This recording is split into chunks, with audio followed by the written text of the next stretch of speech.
You're our hero, Austin. Words echoing across St. Paul tonight as people are mourning the loss of one of their own.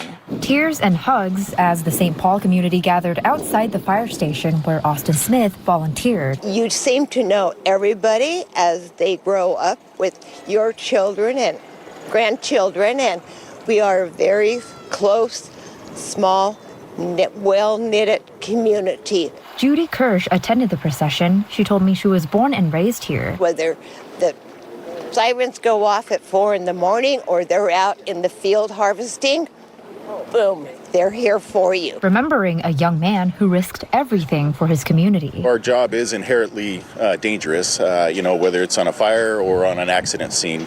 All those are just as dangerous as the next. And so pretty much anything we do comes with some sort of risk, even a general medical when we're in the house. You never know what you're going to come across. Several other fire districts, including Jerry Wooldridge and his Sheridan Fire District team, covered St. Paul District's shift for 24 full hours. Giving this fire district time to grieve and process this. Something attendees say shows what this community is about. This is just totally flabbergasting how people pull together. And that's what life is all about. That's what makes our little town beautiful, wonderful, and happy to live in. St. Paul residents say Austin Smith will forever be remembered as a hero. And that was very clear from the people we talked with tonight. Even people who had never met him wanted to show their appreciation for his service. The Honor Mile was led by the group Kindness 911. The organizer says this kind of event helps bring the community together in a time of sadness and puts them on the path to healing. We talked with a woman who says she never met the family but wanted to show her respects. Coming out here is a small way that I can show my appreciation and my gratitude and honor someone's sacrifice.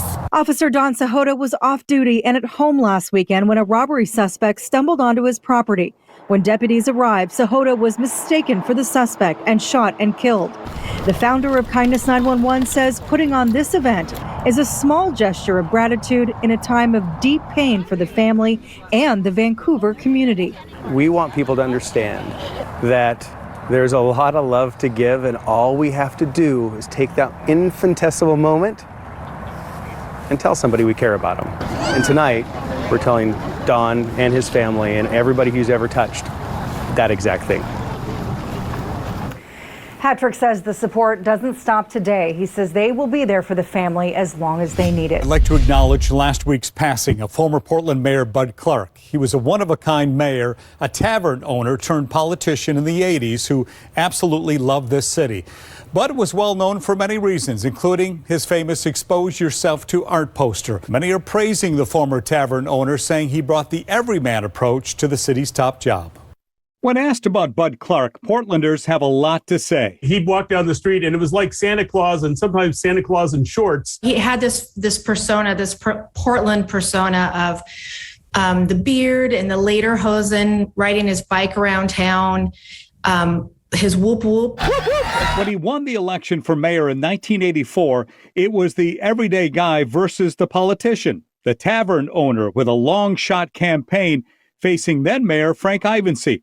Clark won with 54% of the vote. But how would he run Portland, a non-politician navigating big city issues? Mike Lindbergh, who served as a city commissioner while Clark was mayor, says the bar owner stepped up admirably. No one was better than Bud Clark at working with city budgets. Maybe that came from him running a small business the way he did. He was extremely collegial.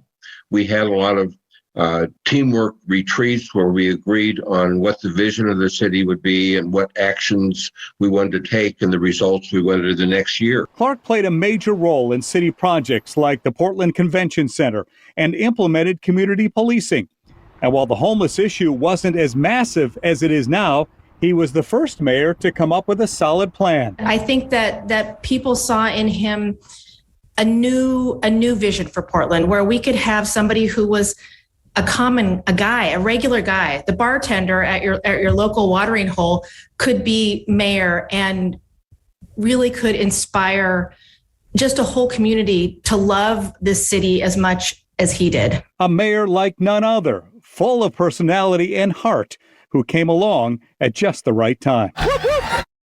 Bud Clark was an iconic member of the city who died at the age of 90. He was on this program a few times, and his visits were always a highlight. We're all a little apprehensive to say it's good news, of course, because we've seen this fluctuation before. But analysts say that we are headed in the right direction and that Omicron hasn't been quite as bad when it comes to hospitalizations as they once expected. And now they're predicting that soon you may be able to go into businesses without masks on. Case numbers over the last 2 weeks have plateaued and dipped, no longer breaking records daily, which, according to OHSU analyst Dr. Peter Graven, is great news. The data is showing that the increase in hospitalization we've seen over the last really 4 or 5 weeks is coming to a halt, and that we are at the peak, we think, of where our numbers are going to end up. Meaning the projections that hospitalizations would be higher than the peak of Delta will not come true. However, the number of cases we have seen with Omicron, almost 11,000 a day at the peak, are staggering. It's like a hike. You use your heart to get to the top, but then the decline is also sometimes just as much work, hard on your knees, right?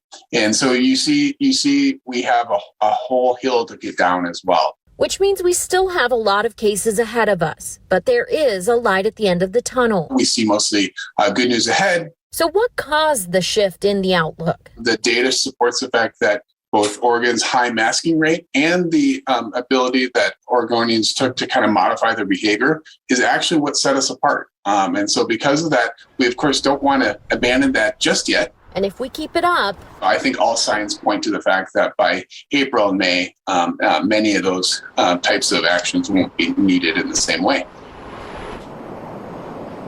Okay, so if you're me and trying to have a wedding in May was like music to my ears. However, OHA says not so fast. They are still going for that permanent mask rule. They say, of course, that will technically be temporary. They say as soon as things really get to a place where they feel like the community is safe and can go safely without masks, they will reverse that mask rule.